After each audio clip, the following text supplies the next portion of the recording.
পা থেকে মাথা পর্যন্ত প্রতিটি কর্মকাণ্ড, প্রতিটি লেবাস, প্রতিটি খাওয়া দাওয়া, পছন্দ অপছন্দ সমস্ত কিছু আজকে চলে কিসের হিসাবে?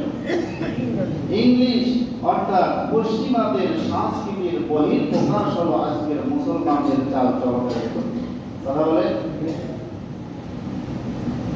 এই সম্রাট আকবর, অর্থাৎ যেটা বলছিলাম হিজরি সাল, এটা 1400 কত হিজরি বলে? 1445 হিজরি। তার মানে কি? আল্লাহর নবী মুহাম্মদুর রাসূলুল্লাহ সাল্লাল্লাহু আলাইহি ওয়াসাল্লাম মক্কা থেকে মদিনায় হিজরত করা নবীজির কত বছর হয়েছে? 1445 বছর। তার মানে নবীজি মক্কা থেকে মদিনায় গিয়েছে, তখন থেকে কি গণনা করা হয়?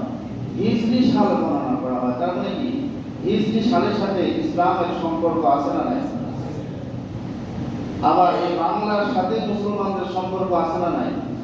বাংলার নববর্ষের সাথে মুসলমানের সম্পর্ক আছে, কিন্তু বর্তমানে দেখা যায় এই নববর্ষকে কেন্দ্র করে আমাদের এই উপমহাদেশে তথা আমার বাংলাদেশে যে সমস্ত কর্মকাণ্ড হচ্ছে, এটা কি মুসলমানদের কর্মকাণ্ড নাকি হিন্দুত্ববাদের কর্মকাণ্ড?